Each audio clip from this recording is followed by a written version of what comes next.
The first RPG turned the Eastern Wall into dust and fire.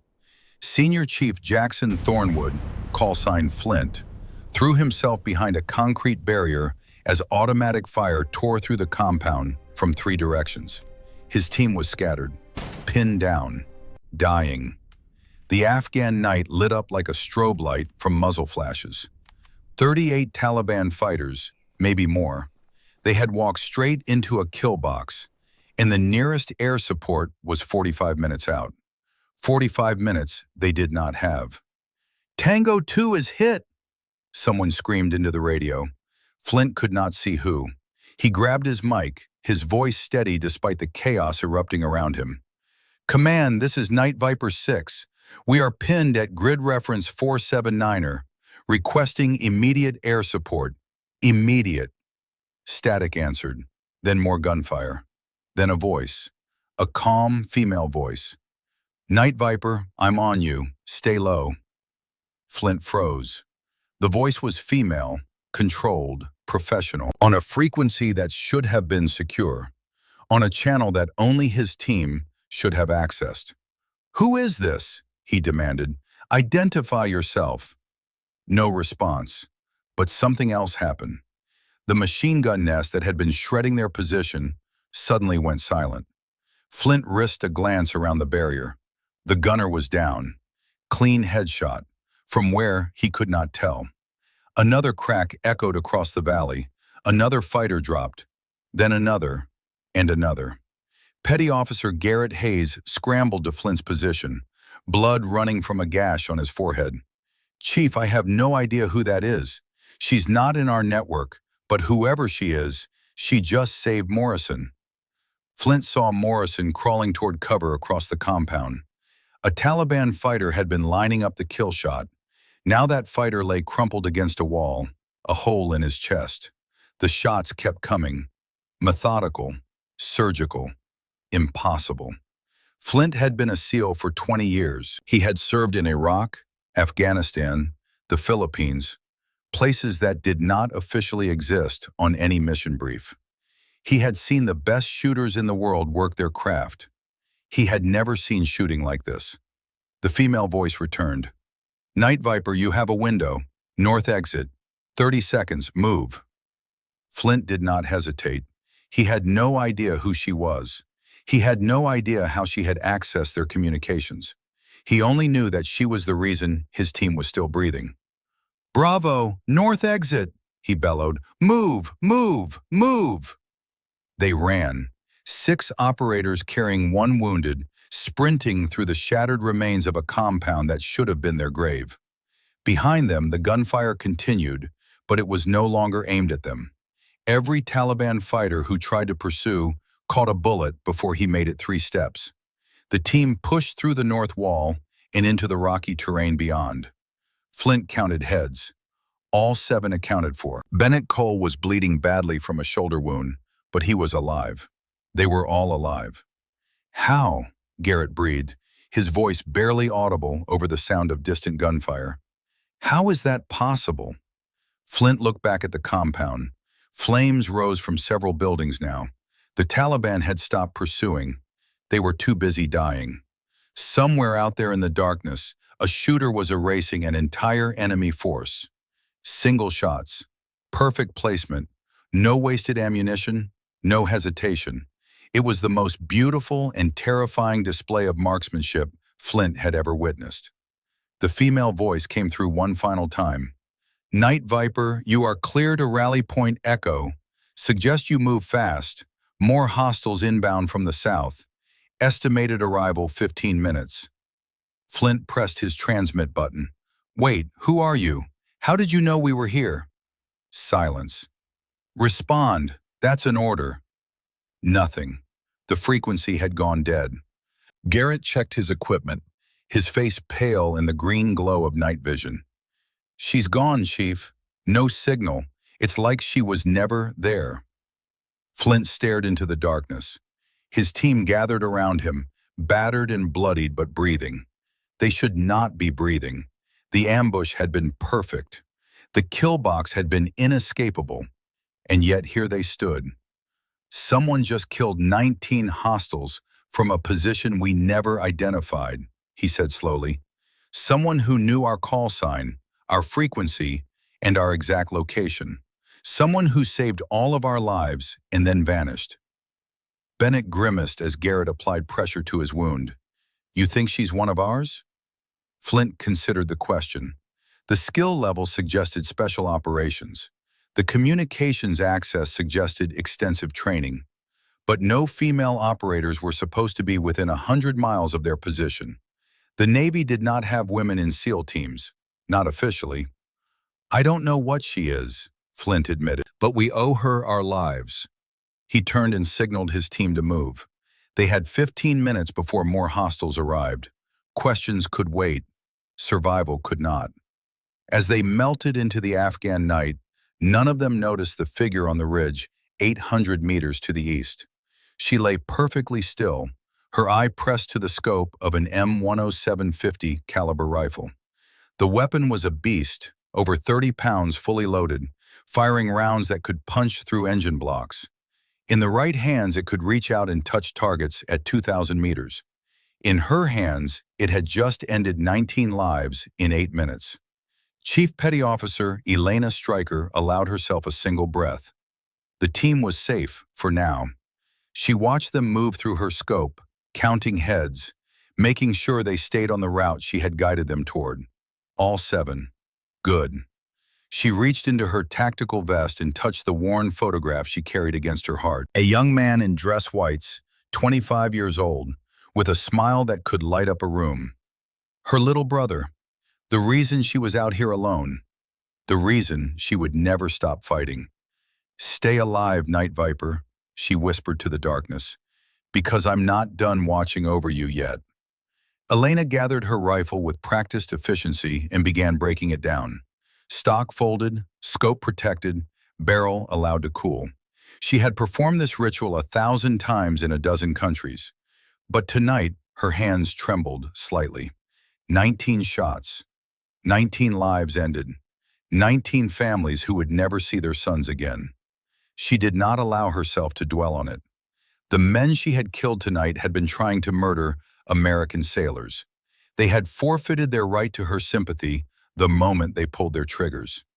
Elena secured her weapon and began moving along the ridge. The terrain was brutal, loose shale and sudden drops that could break an ankle or worse. She navigated it like she had been born here, placing each foot with precision, leaving no trace of her passage.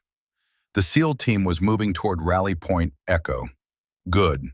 They were well trained, and their leader was smart. She had read Senior Chief Thornwood's file before deploying. 20 years in the teams, multiple combat deployments, a reputation for bringing his people home alive. Tonight she had helped him maintain that reputation. Her earpiece crackled with distant chatter. Other units, other missions. None of them knew she was here.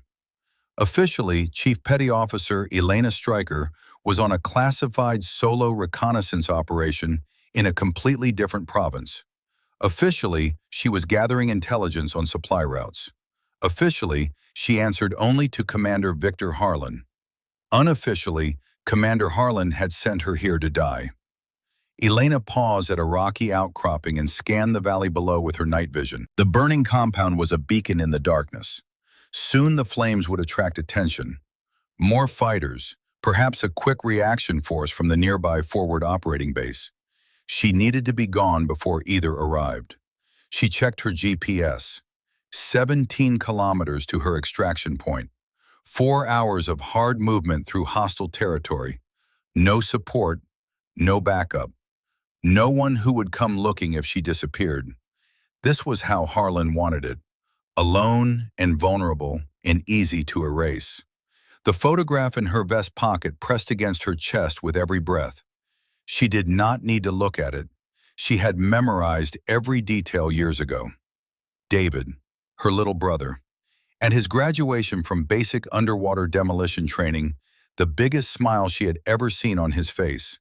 The pride in his eyes that matched her own. David had wanted to be a SEAL since he was 12 years old. He had trained for it, sacrificed for it, bled for it, and he had died for it. 3 weeks before he would have earned his trident. Training accident. That was what the official report said.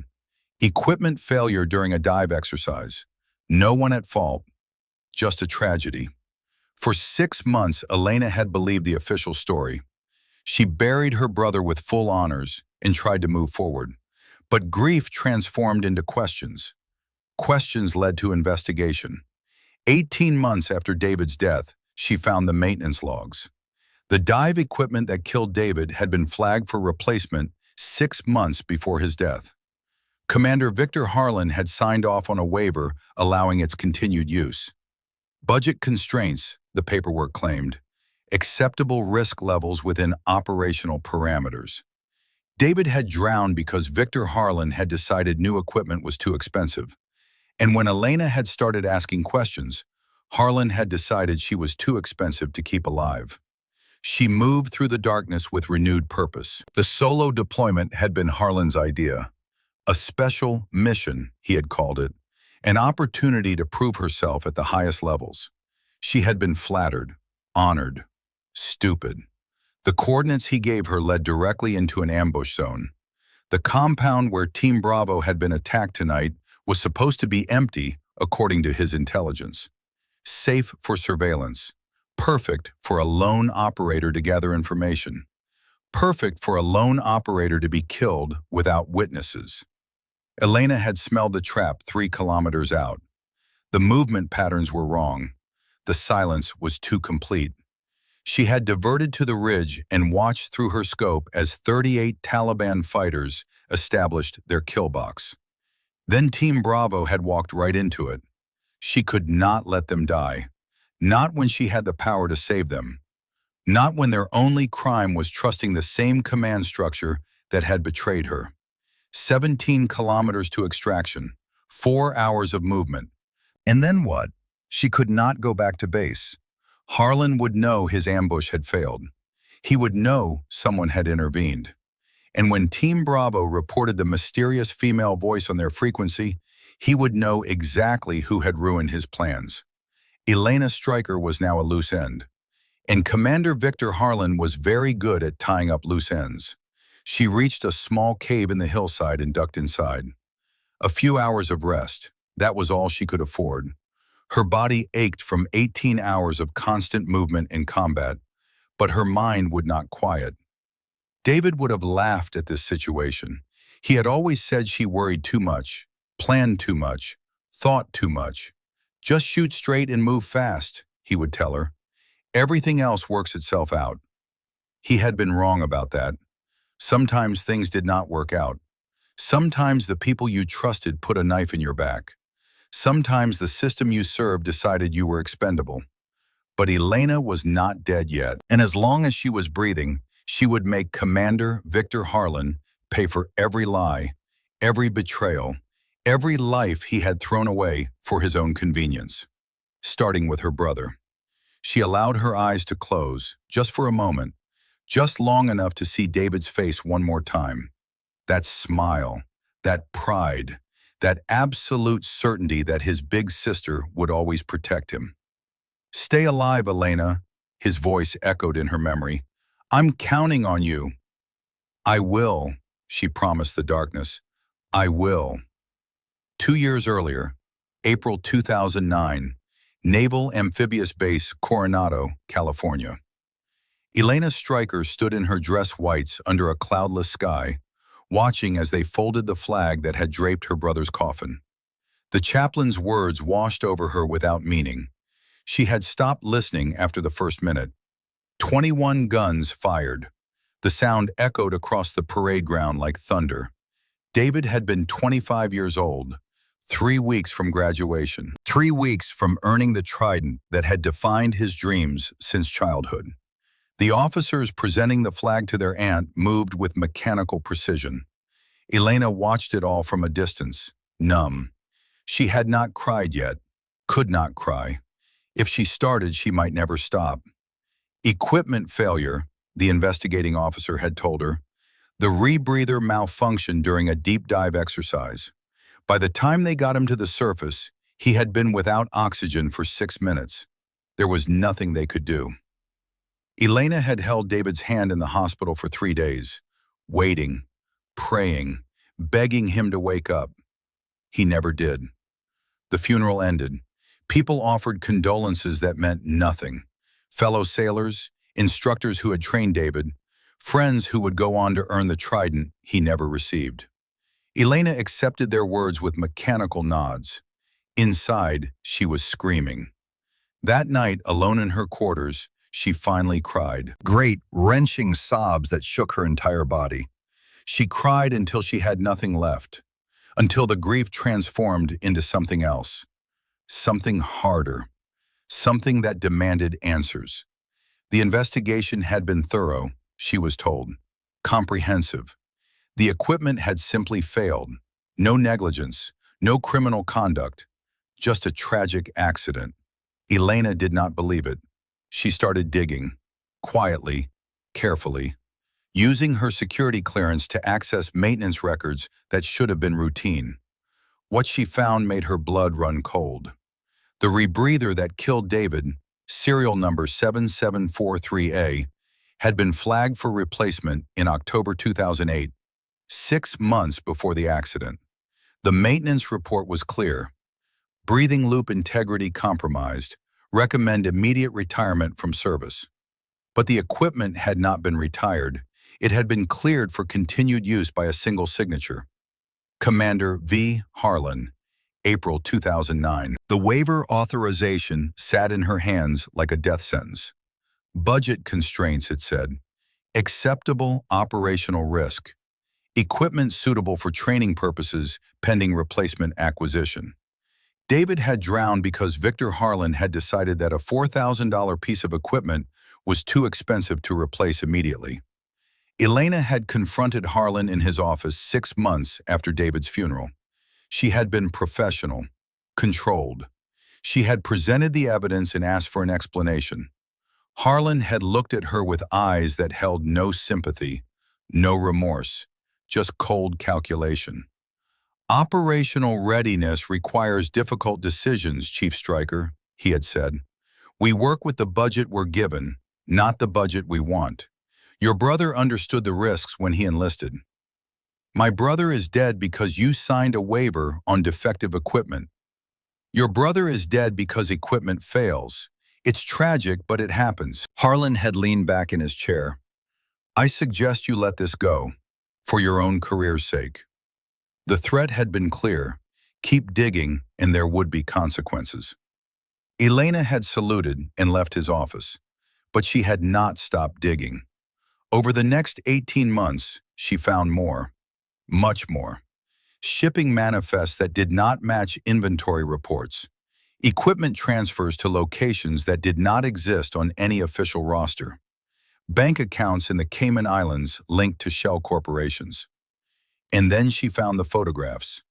Commander Victor Harlan shaking hands with known Taliban commanders, meeting with arms dealers in Dubai, inspecting weapons caches that had somehow disappeared from American armories. Harlan was not just negligent, he was a traitor. He had been selling American weapons to the enemy for years. The money that should have replaced David's rebreather had been lining Harlan's pockets instead.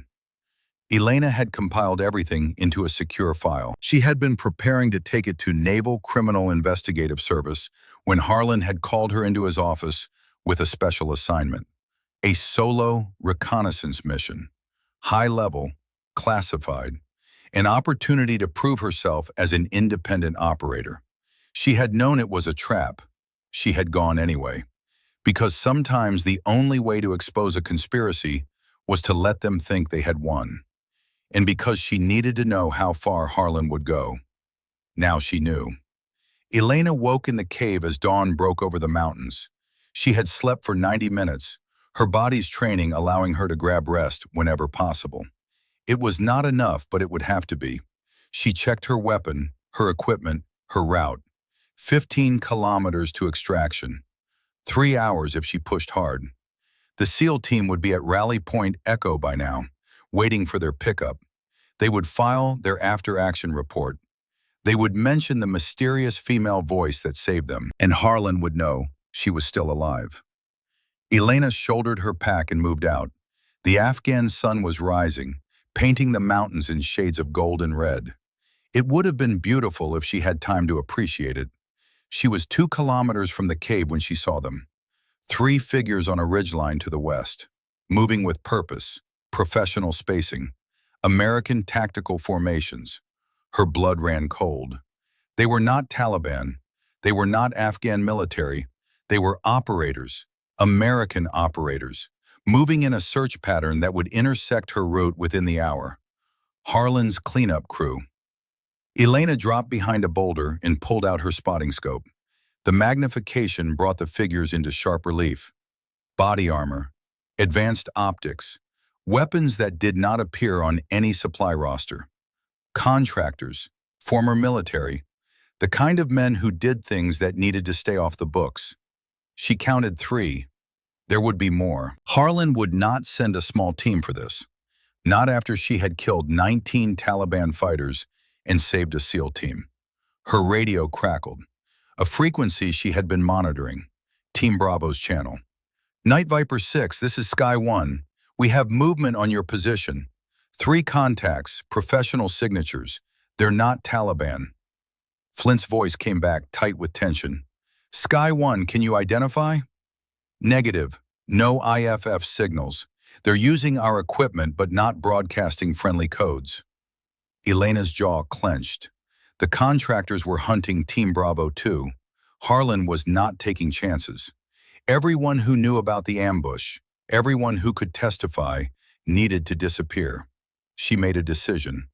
Keying her radio to Team Bravo's frequency, she spoke. Night Viper, this is your guardian. You have American operators on your 6. Repeat, American operators. They are not friendly. There was a pause. Then Flint's voice. Explain. Now. No time. They're moving to intercept. Alternate route 200 meters west. There's a canyon. It will provide cover. Move now. How do we know this isn't a trap? Elena allowed herself a bitter smile. Because if I wanted you dead, Senior Chief, you would already be dead. Move west. Now. Another pause. Then, Bravo, move west. Canyon route. Stay low and stay quiet. Elena watched through her scope as Team Bravo adjusted their route. The contractors were still closing, but the SEAL team's new direction would buy them time. She began moving parallel to both groups. She could not let Harlan's men catch them. Not until she could link up and explain what was happening. Not until she could tell them that the real enemy was not in Afghanistan. He was sitting in an office in San Diego, signing papers that sent good men to their deaths. The hunt was on, and Elena Stryker was done hiding. 600 kilometers away, in an office that smelled of leather and expensive coffee, Commander Victor Harlan stared at the satellite imagery on his screen. The compound was destroyed. Smoke still rose from the ruins. The ambush had failed. And somewhere in the Afghan wilderness, a woman who knew his secrets was still breathing. His secure phone rang. He answered without greeting. The target survived, a voice reported. Flat, professional, no emotion. She engaged hostile forces and extracted a SEAL team from the kill zone. 19 confirmed enemy KIA. Harlan's jaw tightened. 19, from a single operator. He had known Elena Stryker was skilled, but this was something else entirely. Where is she now? He asked. Unknown. She has gone dark. No communications, no movement on tracked routes. Harlan ended the call and leaned back in his chair. The office around him was immaculate. Flags and commendations lined the walls. Photos of him shaking hands with generals and senators. 22 years of service reduced to decorations on a wall. All of it meant nothing if Elena Stryker made it back to civilization. She had seen the maintenance logs. She knew about David. And if she started talking, people would start listening. They would start digging. They would find things that should stay buried. He picked up his phone and dialed a different number. This one was not on any official roster. I need a cleanup team, he said quietly. Helmand Province. Multiple targets now. Make it look like enemy action. The voice on the other end asked no questions, just a price and a timeline. Harland agreed to both and hung up. He stood and walked to the window, looking out over Naval Station San Diego. Ships in the harbor, sailors moving between buildings, the machinery of military power turning like it always had. He had served this country for more than 2 decades. He had bled for it, sacrificed for it. And what had it given him in return? Budget cuts, equipment shortages, politicians who sent men to war and then refused to fund them properly. Someone had to make the hard choices. Someone had to ensure that American forces had what they needed to survive, even if that meant bending the rules, even if that meant selling surplus weapons to people who would pay top dollar for them. The math was simple. He sold weapons that would have rotted in warehouses anyway. He used that money to upgrade equipment for his teams. Better body armor, better optics, better training facilities. He had saved lives, hundreds of them. The fact that some of those weapons had ended up in Taliban hands was unfortunate. But war was never clean. People died. That was the nature of conflict. David Stryker had been weak. The boy had panicked during a routine dive exercise. The equipment had been fine. The investigation had confirmed it. Elena just could not accept that her brother had failed. She had become a problem, and problems needed to be solved. Harlan returned to his desk and opened a locked drawer. Inside was a file marked Classified. Elena Stryker's complete operational history. Every mission, every deployment, every psychological evaluation. She was good. Perhaps the best sniper Naval Special Warfare had ever produced. Her scores were off the charts. Her mission success rate was perfect. That was what made her so dangerous. He closed the file and locked it away again. By this time tomorrow, it would not matter. Elena Stryker would be just another casualty of war, another name on a memorial wall, another ghost. He did not know that out there in the darkness, the ghost was already haunting him. The canyon opened before Team Bravo like a wound in the earth. Narrow walls rose on either side, jagged rock that would provide cover from aerial observation, but limit their escape options if things went wrong. Flint paused at the entrance, every instinct screaming that this was a mistake. Canyons were kill zones, ambush points, death traps. But the female voice had been right about everything else. The Taliban ambush, the American operators hunting them, the extraction route that had kept them alive this long. He made the call. Bravo, canyon route, single file, eyes sharp. They moved in tactical formation. Flint on point, Garrett covering communications, Bennett limping but functional despite his shoulder wound. The others spread at 5-meter intervals, each man covering his sector. The canyon twisted and turned, forcing them to navigate blind corners where an enemy could be waiting. Flint's finger stayed on his trigger. His breathing stayed controlled. 20 meters in, they found the body. An American, full tactical gear, night vision pushed up on his helmet, a bullet hole in the center of his forehead. Flint knelt beside the corpse and checked for identification. The man carried no dog tags, no name tape, nothing that would identify his unit or affiliation. But his equipment was top tier, the kind of gear that only special operations received. His rifle was SEAL issue, serial number filed off, but the modifications unmistakable. This weapon had come from their own armory. "Senior Chief," Garrett said, his voice strained, "look at this." He held up the dead man's rifle. The weapon bore markings that Flint recognized immediately, a unit designation that should not exist on any contractor's equipment. The female voice returned, calm as ever. "He was point man for the team tracking you. There are 4 more. They will reach your position in approximately 8 minutes. Flint pressed his transmit button. "You killed him." "He was going to kill you," she replied. "I made a choice." "Who are these people? Why are Americans trying to murder us?" A pause. Then, "Keep moving through the canyon. I will explain when you are safe. But understand this. The men hunting you are not acting on official orders. They answer to someone who wants all of us dead. You, me, anyone who knows what happened tonight. What happened tonight? Flint demanded. What are we in the middle of? The voice went silent. Flint stared at the dead American at his feet. 20 years in the teams, dozens of deployments, hundreds of firefights. He thought he understood how the world worked. Good guys and bad guys, us and them. Clear lines and simple rules. Now those lines were dissolving. The enemy wore the same uniform he did. The only ally he could trust was a ghost he had never seen. We keep moving, he told his team. He could see the shock on their faces, the confusion, the betrayal. They had signed up to fight foreign enemies, not their own brothers. Stay focused, Flint added. We figure out who is behind this later. Right now, we survive.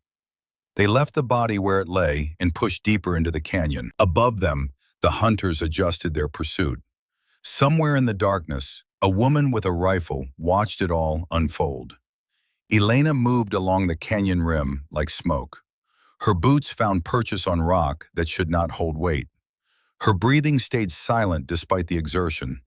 Years of training had taught her to move through terrain that would break normal operators. She had killed the point man 30 minutes ago. A single shot from 400 meters. He had been good, but he had made the mistake of silhouetting himself against the skyline for 3 seconds. 3 seconds was all Elena needed. Now his 4 teammates were converging on the canyon, trying to trap Team Bravo between the rock walls. They were professionals, former SEALs, probably, men who knew the terrain and the tactics, but they did not know she was here. Elena settled into a position overlooking a narrow section of the canyon. Her M107 was too large for this work. She had cast it 2 kilometers back and switched to her M110 semi-automatic. Lighter, faster, better for multiple targets in quick succession. She watched the hunters through her scope. They moved in a modified wedge formation, covering each other's sectors with practiced efficiency. Good discipline, no wasted movement. One of them stopped and keyed his radio. Elena could not hear the transmission, but she could read his body language. He had found something, probably the point man's body. The leader gestured. The team split, 2 moving the high ground, 2 continuing through the canyon floor. Smart. They were trying to box Team Bravo in. Elena would not let that happen. She settled her breathing. 4-count exhale, natural pause, squeeze. The first shot took the left flanker in the chest. He dropped without a sound. The second shot came 3 seconds later. The right flanker spun and fell. The remaining 2 went to ground immediately, scanning for her position. They were good. They had identified her general direction from the sound of the shots. But general direction was not enough. Elena had already moved. She flowed along the ridgeline like water, using the terrain to mask her movement. By the time the hunters started firing at her last position, she was 60 meters away and settling into a new shooting point. The third shot punched through the team leader's neck. He went down clawing at the wound. The last hunter broke and ran. Survival instinct overriding training. He sprinted for cover, moving in a serpentine pattern that would have defeated most shooters. Elena led him by half a body length and squeezed. He fell 10 meters from safety. She stayed in position for 2 full minutes, watching for movement, counting, making sure there were no more. 5 bodies. 5 contractors who would never report back to Victor Harlan. Elena keyed her radio to Team Bravo's frequency. Night Viper, you are clear. 4 hostiles neutralized. Continue through the canyon. Exit on the east side and hold position. Flint's voice came back immediately. Who are you? How do you know our movements? Because I have been watching over you since the compound, Elena replied, and because the man who sent those hunters sent me to die first. My name is Chief Petty Officer Elena Stryker, Naval Special Warfare, and I need your help to expose a traitor. Silence on the radio. Then, show yourself, face to face, no more shadows. Elena had known this moment would come. She could not protect them from a distance forever. They needed to trust her, and trust required more than a disembodied voice. "Copy that," she said. "There is an abandoned village 3 clicks east of your current position. I will meet you there in 45 minutes. Come armed if it makes you comfortable, but come ready to listen." She slung her rifle and began moving. The sun was rising over the mountains now, painting the sky in shades of pink and gold. Beautiful and terrible all at once. 45 minutes to reach the village. 45 minutes to prepare for the hardest part of any mission. Convincing people to believe in something impossible. The village had been dead for years. Mud brick walls crumbled into dust. Empty doorways stared like hollow eyes. Whatever families had lived here were long gone, driven out by decades of war that had turned Afghanistan into a graveyard. Elena arrived first. She cleared the perimeter, checking sight lines and escape routes out of habit. Then she found a position with good visibility and waited. Her shoulder throbbed where the bullet had passed through. Bennett's field dressing had stopped the bleeding, but the wound needed proper attention. Soon, when this was over, if it was ever over. Team Bravo approached from the west 15 minutes later. They moved in tactical formation, weapons ready, every man covering a sector. Professional, disciplined, exactly what she expected from SEALs. Flint took point. He was in his early 40s, Elena knew from his file. A hard man with harder eyes. The kind of senior enlisted who had seen everything and believed in nothing except his team. Elena stepped out from the ruined building with her hands visible, no weapon in her grip, though her sidearm remained holstered at her hip. Every rifle on Team Bravo swung toward her. "Easy," she said. Her voice was calm, the same calm voice that had guided them through the ambush. "I am not your enemy." "On your knees," Flint ordered. "Hands behind your head." Elena complied. She knelt in the dust, fingers interlaced behind her skull. 7 rifles pointed at her center mass. One wrong move and she would be dead before she hit the ground. Flint approached cautiously. He kicked her sidearm away and patted her down for weapons with efficient professionalism. He found her backup pistol, her knife, her breaching charges. "You came armed," he observed. "I came prepared," Elena corrected. "There is a difference." Garrett moved forward with a scanner, checking for electronic devices. "She is clean, Chief. No active transmitters, no recording equipment." Flint studied her face. Elena met his eyes without flinching. Let him look. Let him see that she was not afraid. "Chief Petty Officer Elena Stryker," Flint said slowly. "Naval Special Warfare, sniper qualified." He paused. "There are no female SEALs." "There are no official female SEALs," Elena replied. "I exist in a different category. Deniable assets for missions that require certain skill sets." "Prove it." Elena nodded toward her pack, 10 meters away. "My identification is in the front pocket. Waterproof case, red tab." Bennett retrieved the pack and extracted the case. Inside was Elena's military ID, her orders, her deployment documentation. All official, all legitimate. Flint examined each document carefully. "These could be forged." "They could be," Elena agreed, "but they are not. You can verify my credentials through JSOC when you get back to base, assuming we all live that long." "Why should we trust you?" "Because I saved your lives at the compound. Because I warned you about the hunters. Because I just killed 5 contractors who were trying to murder all of us." Elena's voice hardened. "And because the man who sent those hunters is the same man who murdered my brother and 37 other Americans." That got their attention. Bennett stepped forward, his wounded arm hanging in a makeshift sling. "What are you talking about?" Elena took a breath. This was it, the moment where they either believed her or shot her as a traitor. "Commander Victor Harlan has been trafficking weapons to Taliban forces for 3 years, she said, "selling American equipment to the enemy for profit. I have evidence." shipping manifests, bank transfers, communications intercepts. He has been using classified missions as cover for arms deals. Flint's expression did not change. That is a serious allegation. I have proof, Elena said. She gestured toward her pack again. Tablet, encrypted files, everything you need to verify what I am telling you. Garrett retrieved the tablet and powered it on. His face paled as he scrolled through the documents.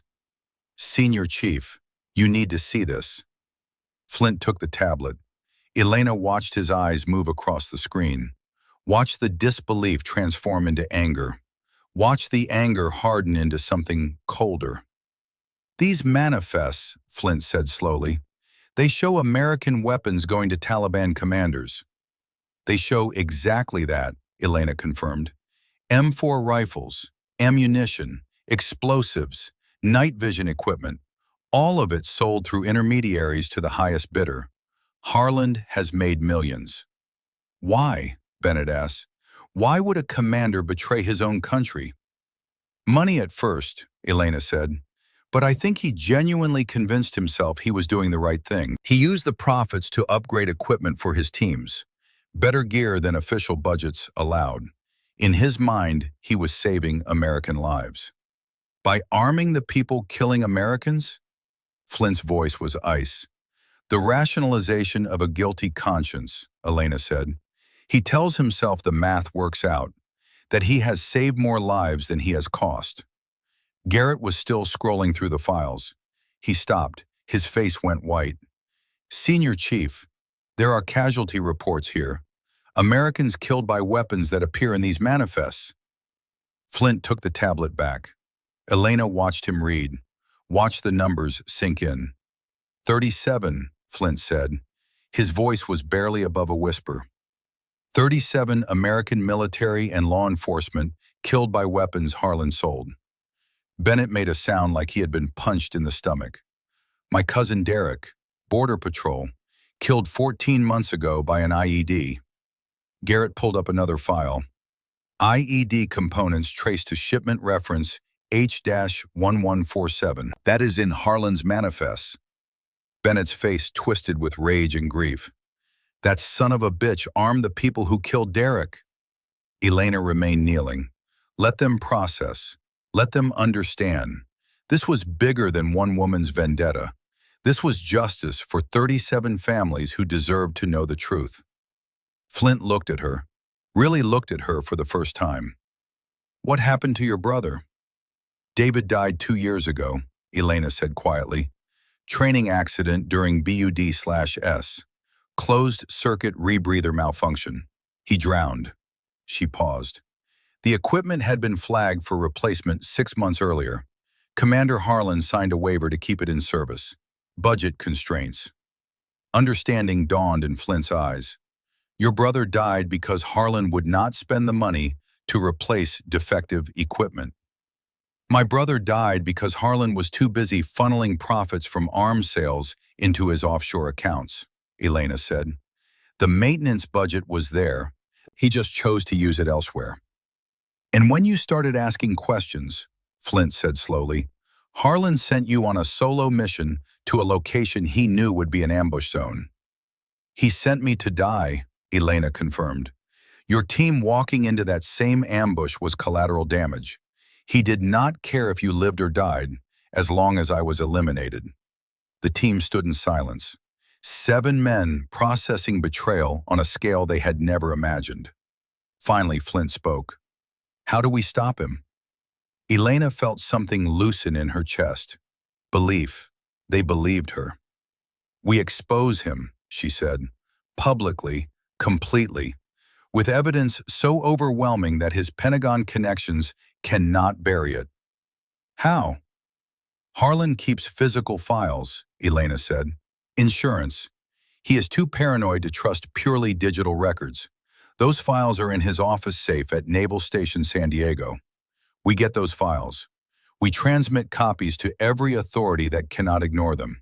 Inspector General, NCIS, major news networks. We make it impossible to cover up. Garrett shook his head. You are talking about infiltrating a secured naval base while we are being hunted as potential traitors. That is insane. It is the only play, Elena said. Harland is already moving to eliminate us. Those contractors were just the first wave. He has resources, money, connections. If we run, he will find us. If we hide, he will wait us out. The only way forward is through him. Flint studied her for a long moment. Then he reached down and offered his hand. Elena took it. He pulled her to her feet. "We do this together," Flint said. "All of us. For your brother, for Bennett's cousin, for all 37 of them." The team formed around her, no longer pointing weapons, no longer seeing an enemy, seeing an ally, a comrade, a fellow warrior fighting for the same cause. "We need extraction first," Garrett said. "Get back to friendly territory, then we plan the infiltration." "Agreed," Flint said. He keyed his radio. "Command, this is Night Viper 6. We are at Rally Point Charlie, requesting immediate extraction. 7 souls plus 1. Static. Then a voice Elena recognized. Cold, controlled. Commander Victor Harlan. "Night Viper 6, this is Command Actual. Negative on extraction. You are compromised. Remain in position. QRF is inbound to your location." Flint's eyes widened. "Sir, we are combat effective and require immediate—" "You are ordered to remain in position, Senior Chief. That is a direct order from Commander Harlan. Do you copy?" Flint looked at Elena. She shook her head. It was a trap. Harlan was not sending a quick reaction force. He was sending another cleanup team. "Do you copy, Night Viper 6? Flint made his decision. "Negative, Command Actual. We are moving to alternate extraction. Night Viper 6 out." He switched off the radio and looked at his team. "Harlan just burned us. We are on our own."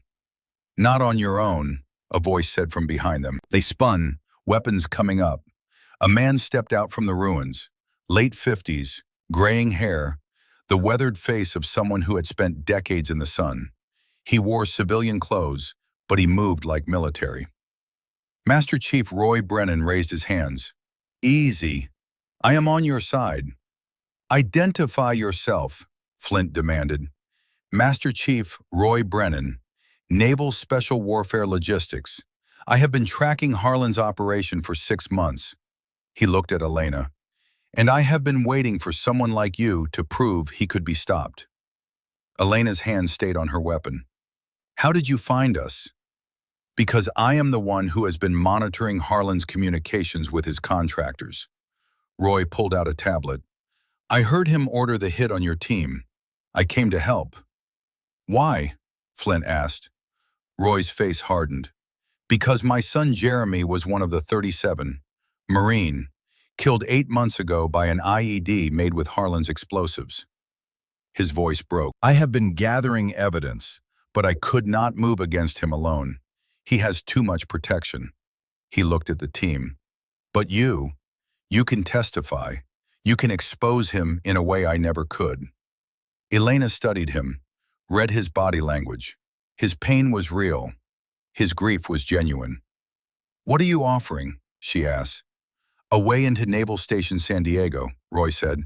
"Access codes, security protocols, Harlan's schedule, everything you need to get into his office and take those files."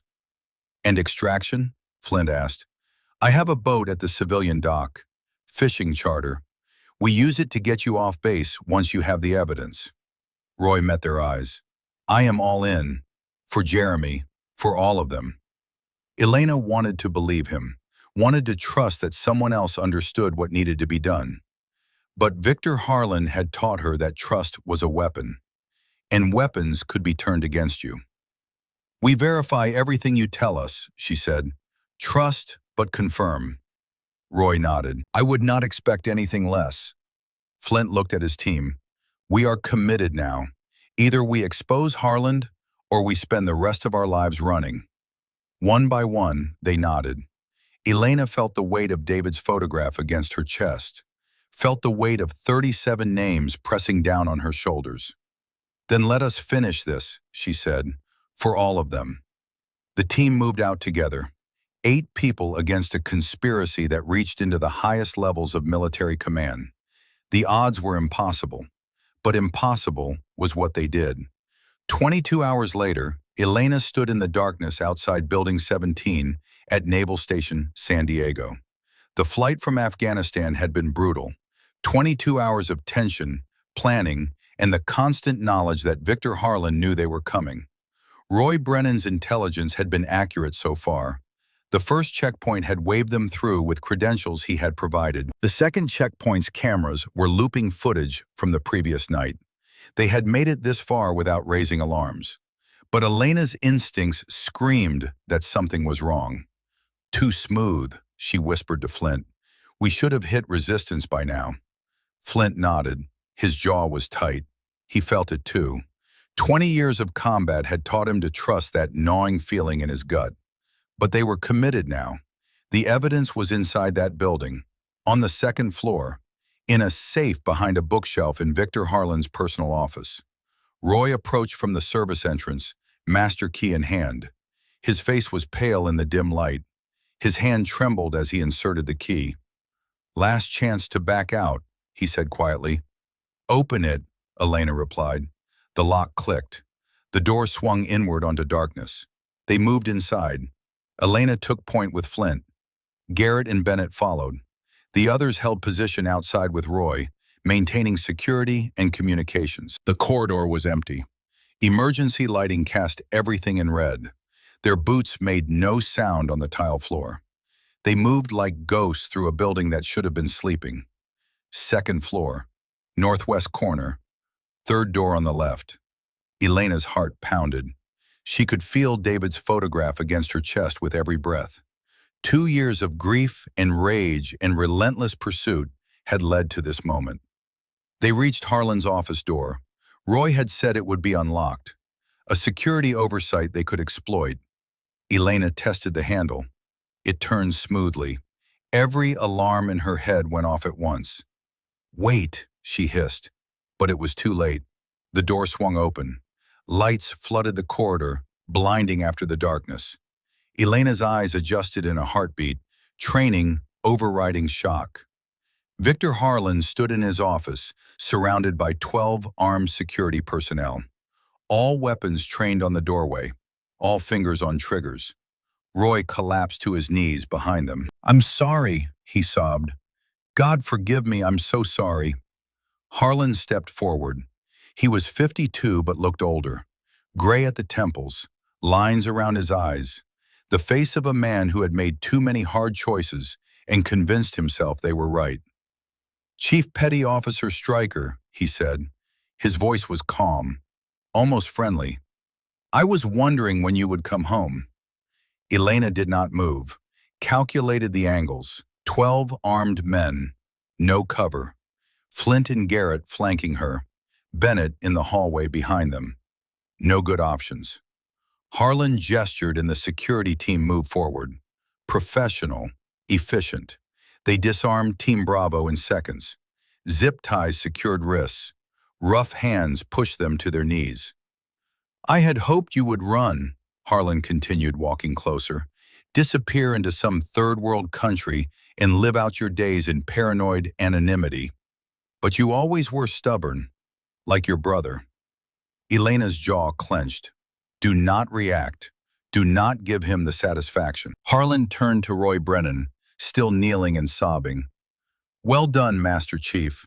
Your daughter Emily will be released within the hour. You have my word." Roy's face crumpled. "She's just a girl. She's innocent. Please." "I always keep my bargains," Harlan said. He looked back at Elena. "Unlike some people, I understand leverage. Roy's daughter has been enjoying my hospitality for the past 3 days. Unharmed, well-fed, completely safe as long as her father cooperated." Elena finally spoke. "You are a coward who threatens children." "I am a pragmatist who uses available tools," Harlan corrected. "There is a difference." He walked to his desk and sat down, relaxed, in control, master of the situation.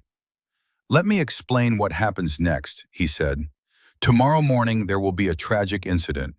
Taliban insurgents will conduct a daring raid on base housing. 7 SEALs will die defending their brothers. 1 female contractor will be caught in the crossfire. All very heroic, all very convenient. Flint strained against his restraints.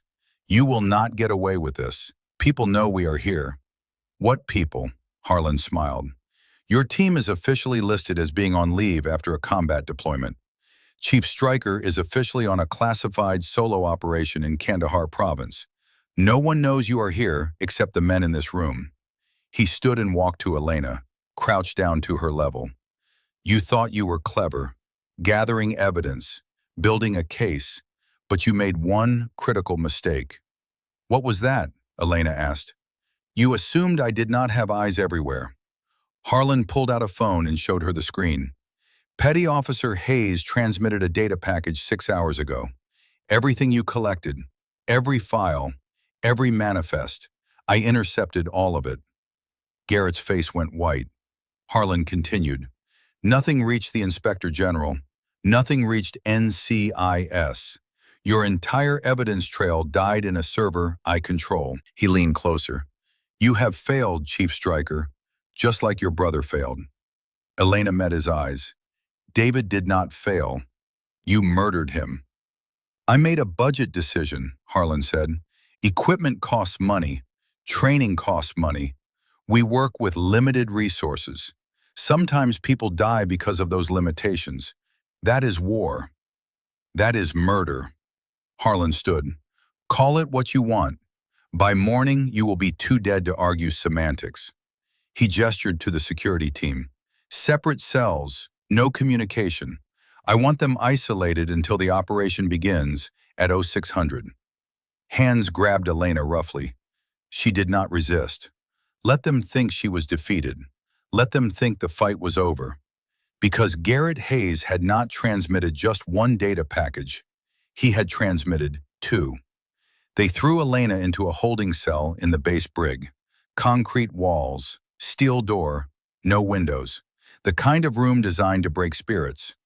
She sat on the metal bench and allowed herself a small smile. Harlan thought he had intercepted everything, thought he had caught every thread of evidence, but he had made one critical assumption.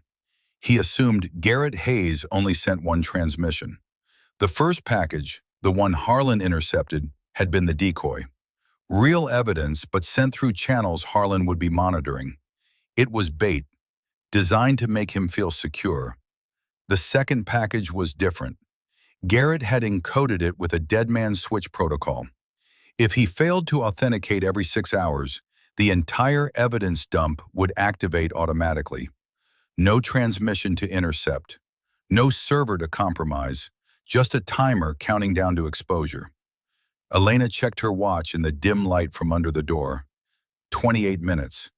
In 28 minutes, Victor Harlan's world would collapse, and he would have no idea it was coming. She closed her eyes and thought of David. Not the hospital, not the funeral, just David laughing. David living. Almost done, Davy, she whispered. Almost done. The door opened. Harlan entered alone. No guards, no witnesses. He wanted this conversation private. Your brother was weak, he said without preamble. He panicked during that dive. The equipment was fine. He just could not handle the pressure. Elena forced herself to remain calm.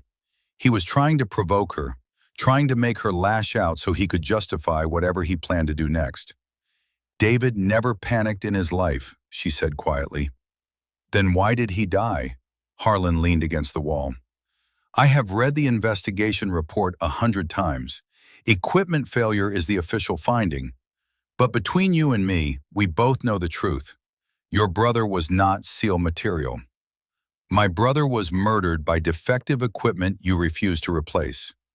Harlan laughed. It was a cold sound, empty of real humor. I have saved 200 lives with the money from my operations. Better body armor, advanced optics, state-of-the-art training facilities, equipment that actually works, unlike the garbage official budgets provide. He stepped closer. Your brother died in outdated equipment. If I had been running his training unit, he would have had the best rebreather money could buy. The irony is almost poetic. Elena saw it then. The complete delusion. Harlan genuinely believed his own narrative. He had rationalized his treason into patriotism, convinced himself that the math worked, that the lives he saved outnumbered the lives he cost. "You murdered 37 Americans," she said. "You armed the enemy.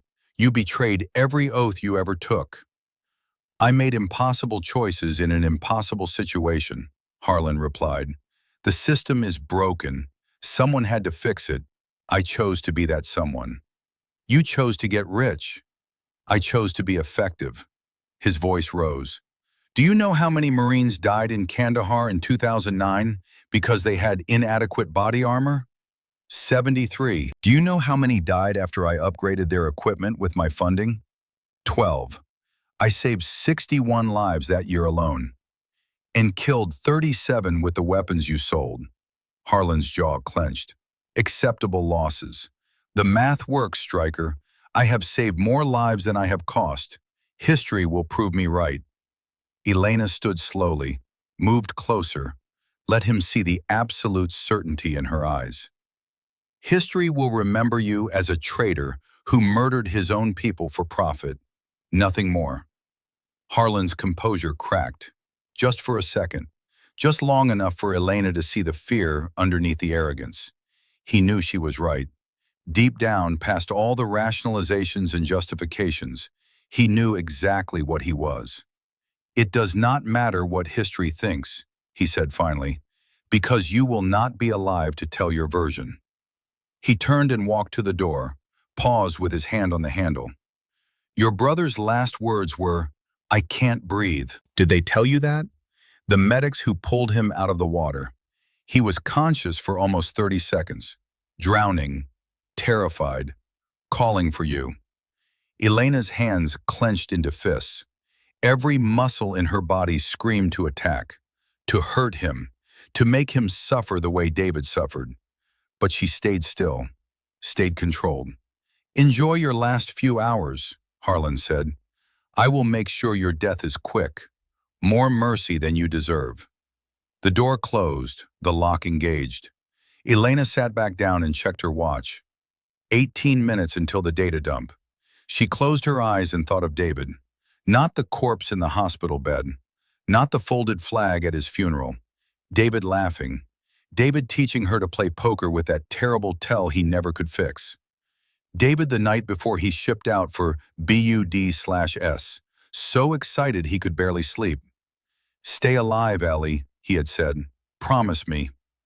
"I promise, Davy." She had kept that promise, and she was going to keep it a little longer. 14 minutes. Harlan's phone buzzed as he walked back to his office. He answered without checking the caller ID. "Sir, we have a situation." His aide's voice was tight with panic. "NCIS is at the main gate with federal marshals. They have arrest warrants." Harlan stopped walking. "That is impossible. I intercepted their transmission." "Sir, they have everything. Inspector General's office received a complete data dump 20 minutes ago.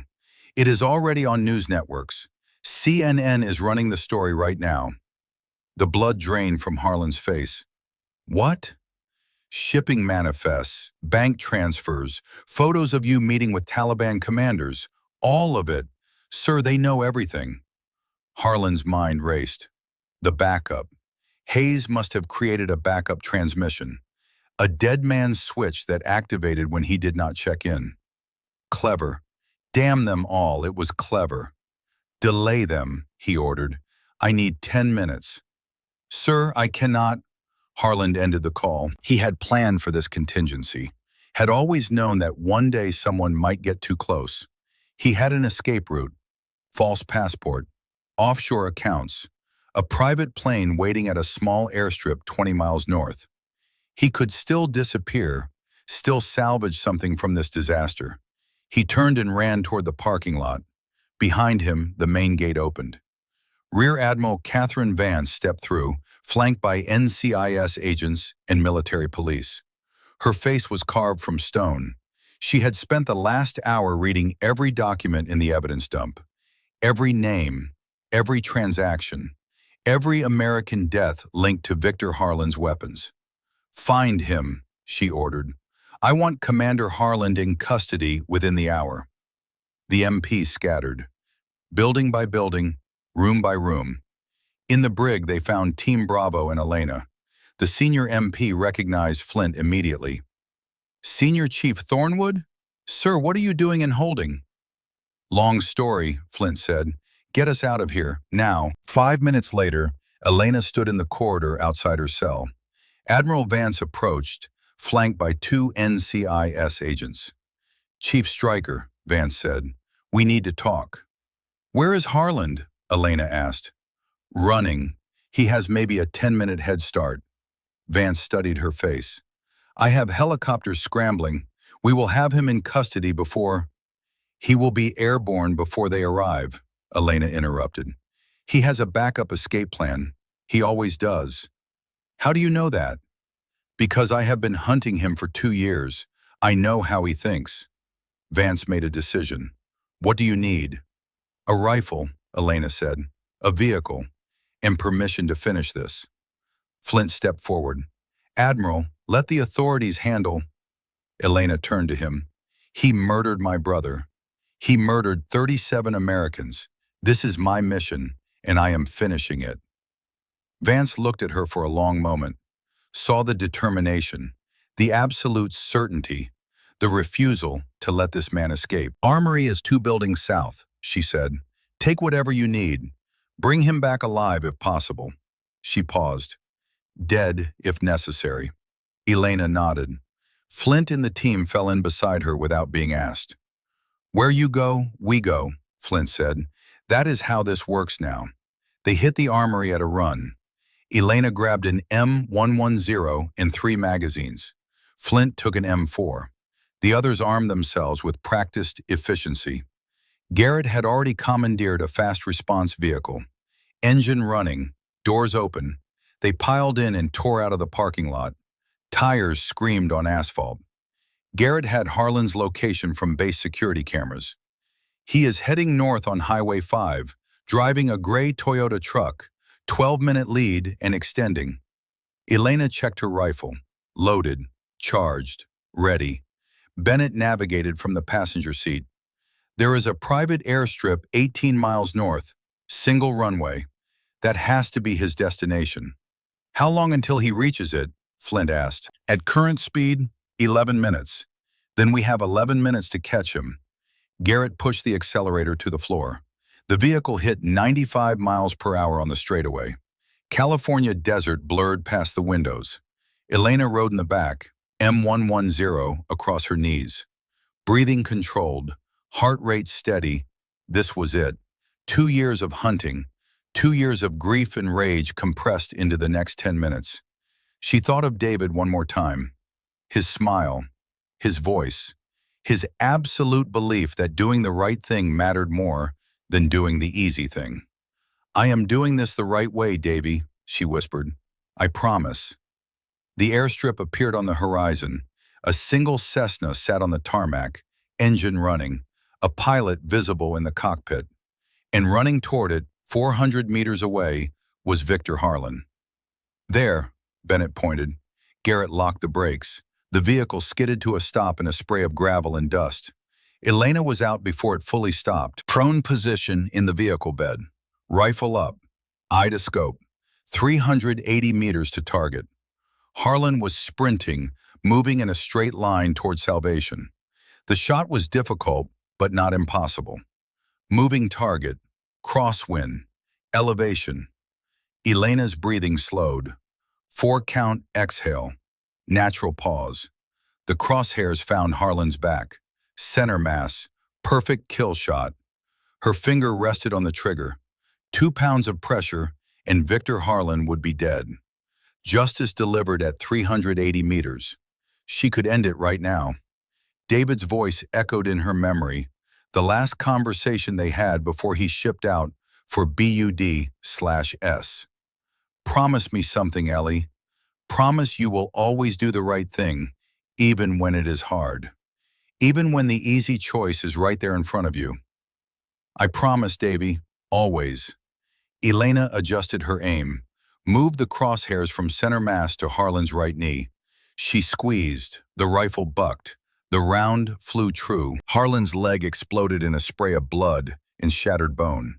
He went down screaming, tumbling into the dirt. His hands clawed at the wound, trying to stop the bleeding. The Cessna's pilot saw what happened and made his own decision. Self-preservation over loyalty. The plane accelerated down the runway and lifted off, leaving Harlan behind. Team Bravo reached him 30 seconds later. Flint applied a tourniquet with brutal efficiency, while Bennett secured Harlan's wrists with zip ties. Harlan was screaming, crying, face twisted in agony and rage. "You should have killed me!" He spat blood on the ground. "I have connections. I will make deals. I will be out in 10 years. Elena knelt beside him. Her face was calm. Her voice was steady. "Then I will be waiting," she said quietly, "however long it takes. Wherever you are, I will be there when they open your cell door." She leaned closer. "My brother believed in doing things the right way. I am not going to dishonor his memory by becoming a murderer like you." Harlan stared at her. Understanding dawned through the pain. She had chosen justice over vengeance, the hard path over the easy one. The sirens approached, military police, NCIS. Admiral Vance arriving with a convoy of official vehicles. Elena stood and stepped back. Let them take him. Let the system do what it was supposed to do. Flint put a hand on her shoulder. He is right about one thing. With his connections, he might get deals, reduced sentences. Then the fight is not over, Elena said, but at least it is a fair fight now. She looked down at Harlan being loaded onto a stretcher, screaming about lawyers and rights and constitutional protections. For the first time in 2 years, Elena felt something other than rage. She felt peace. 8 weeks later, Elena stood in a military courtroom at Naval Station San Diego. The tribunal had been swift and merciless. 5 days of testimony, mountains of evidence, no possibility of acquittal. Commander Victor Harlan sat at the defendant's table in Prison Orange. His leg had healed badly. He walked with a permanent limp now, a reminder of the choice Elena had made. The presiding judge, a 2-star admiral, read the verdict without emotion. On the charge of treason, this tribunal finds the defendant guilty. Harlan showed no reaction. On 37 counts of negligent homicide, this tribunal finds the defendant guilty. Elena sat in the gallery with Team Bravo, Bennett beside her, Garrett and Flint behind. Roy Brennan 3 rows back with his daughter Emily, finally safe and free. On charges of conspiracy to provide material support to enemy forces, this tribunal finds the defendant guilty. The judge continued reading. Guilty, guilty, guilty. 47 counts in total. Finally, he reached the sentencing. Commander Victor Harlan, you are hereby sentenced to life imprisonment at the United States Disciplinary Barracks, Fort Leavenworth, Kansas, without possibility of parole. The courtroom erupted. Family members of the 37 victims stood and applauded. Others wept. Some did both. Harlan was given the opportunity to make a final statement. He stood with difficulty, leaning on the table. "I saved lives," he said. His voice was defiant even now.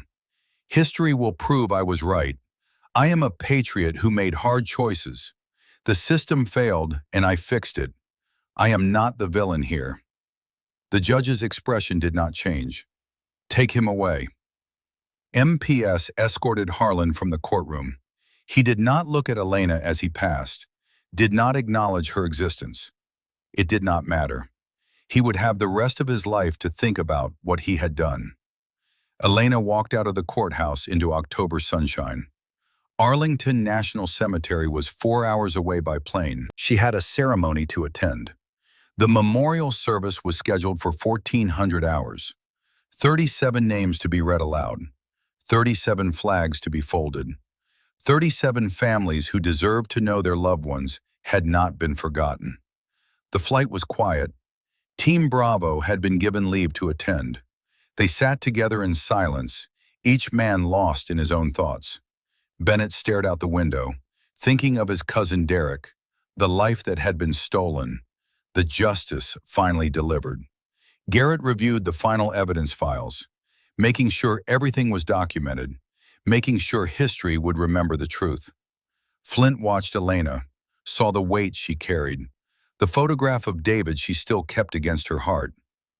"You did good," he said quietly. Elena nodded. "It does not bring them back." "No, but it makes sure they mattered." Arlington was beautiful in autumn, leaves turning gold and red, the sky a perfect crystalline blue, rows upon rows of white headstones stretching to the horizon. Elena stood in her dress whites among the gathered families. David's photograph was pinned to her uniform over her heart, a small rebellion against regulation, a statement that some rules mattered less than memory. Admiral Vance presided over the ceremony. She read each name slowly. After each one, a bell tolled. The sound echoed across the cemetery, carrying grief and remembrance into the autumn air. When the 37th name had been spoken, Vance stepped aside and gestured to Elena. She had not wanted to speak. Public speaking was not her strength. But Vance had asked, and some things needed to be said by someone who understood. Elena approached the podium, looked out at the sea of faces, mothers clutching photographs, fathers trying to stay strong, children too young to understand why their parent was never coming home. She began, "I stand before you as someone who did not know your loved ones personally. I never served beside them. I never shared a meal with them, or heard their stories, or learned what made them laugh." Her voice was steady, the same calm voice that had guided Team Bravo through the ambush, the same voice that had promised justice. "But I know they deserve leaders who valued their lives above profit. They were betrayed by someone who swore an oath to protect them, someone who traded their lives for money." The wind stirred the flags surrounding the memorial, red and white and blue rippling against the sky. "My brother David wanted to be a SEAL since he was 12 years old. He trained for it, bled for it, sacrificed for it. He died 3 weeks before earning his trident because one man decided budget numbers mattered more than human lives." Elena's voice broke. She steadied herself. "I carry his photograph to remind myself why I fight, not for revenge, for justice, for honor, for every single one of them." She looked at the families. "Your loved ones are not forgotten. They will never be forgotten. That betrayal has been exposed. The man responsible will spend the rest of his life paying for what he did." She pulled David's photograph from her uniform and held it up. "But justice does not bring them back. Nothing can bring them back. All we can do is remember them, honor them, and make sure their sacrifice was not in vain." Elena's voice strengthened. "I promise you this. As long as I wear this uniform, I will fight to make sure this never happens again. I will honor their memory with every breath I take, and I will never, ever forget." She stepped back. The chaplain concluded the service with a prayer. Taps played across the cemetery, the mournful notes hanging in the air long after the bugler finished. Families approached her afterward, handshakes, embraces, whispered words of gratitude. A mother pressed a photograph into Elena's hands. A young Marine in dress blues, bright eyes, hopeful smile. "My son Jeremy," she said. Her voice was barely above a whisper. "Please remember him." Elena looked at the photograph, looked at this mother who had lost everything. "I will remember him," she promised. "I will remember all of them." The mother hugged her. Elena felt tears on her own cheeks for the first time since David's funeral. Flint found her an hour later, sitting alone among the headstones. She was talking quietly to David's grave marker, telling him about Harland, about the trial, about justice finally being served. "You ready?" he asked. Elena stood. "For what?" Admiral Vance wants to see you. She has something to discuss. The meeting was held in a secure conference room at Arlington. Vance sat at the head of the table. Elena and Flint entered together. "Sit," Vance said. They sat. Naval Special Warfare is establishing an integrated special operations unit, Vance began without preamble. No gender restrictions. Selection based purely on capability. She slid a folder across the table to Elena. "I am offering you the team leader position. Official SEAL designation. First female in the program's history." Elena opened the folder. Assignment orders, official documentation, everything she had worked toward for years. "Why me?" she asked.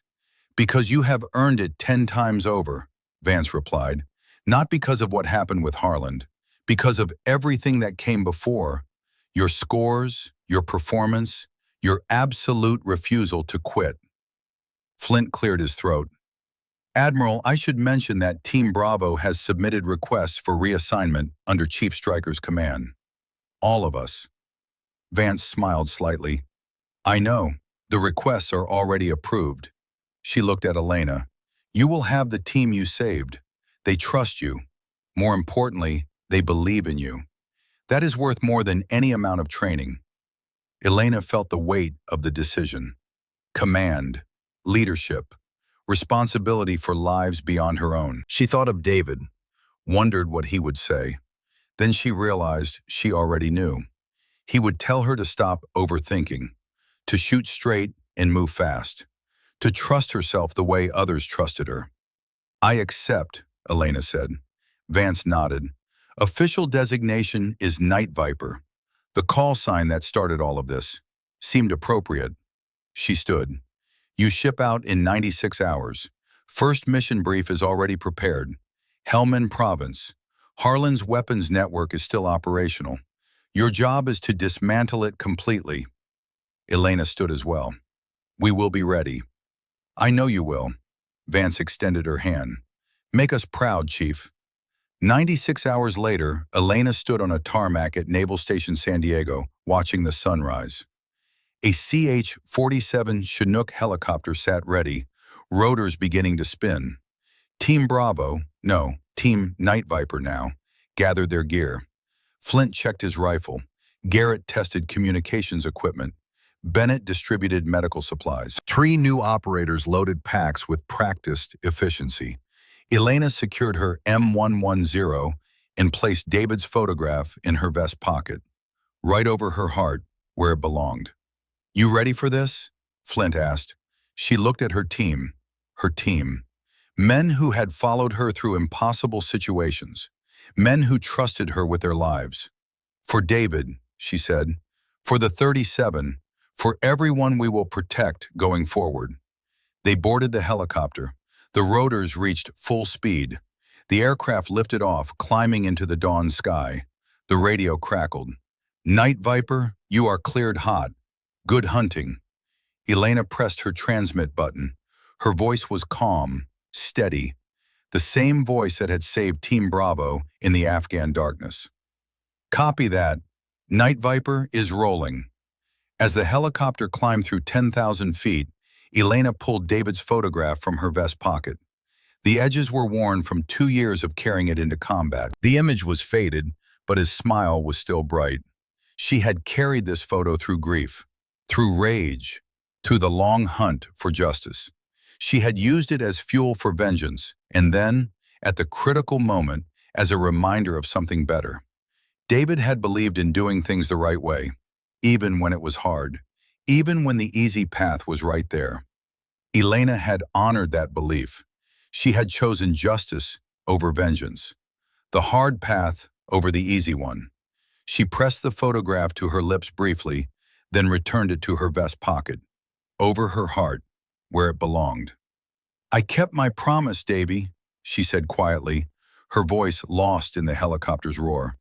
"I stayed alive. I did it right. And I'm not done yet." Flint, sitting across from her, saw the gesture, saw the peace on her face. He had watched her carry that grief for weeks now. had seen it transform from a weight that crushed into a purpose that drove. He'd be proud, Flint said, loud enough to be heard over the engines. Elena looked at him, nodded once. I know, she said, and for the first time since Arlington, she believed it completely. She settled into her seat and looked out at the California coast falling away below. Ahead lay Afghanistan, the mountains, the mission, the continuation of a fight that would never truly end. But for the first time in 2 years, Elena felt ready. Not just for the mission, for everything that came after. She had chosen justice over vengeance, honor over hatred, the hard path over the easy one. David would have been proud. The helicopter banked east, toward the rising sun, toward the war, and somewhere in the Afghan mountains, a Taliban commander received an intelligence report, a warning that came too late to matter. The American woman is coming, the one they call the Ghost. She killed Harlan's men. She never misses. The commander studied the report. She is just one woman. We have hundreds of fighters. His advisor, who had survived longer than most, shook his head. That is what the last group thought. The legend of Night Viper had begun, and Elena Stryker was just getting started.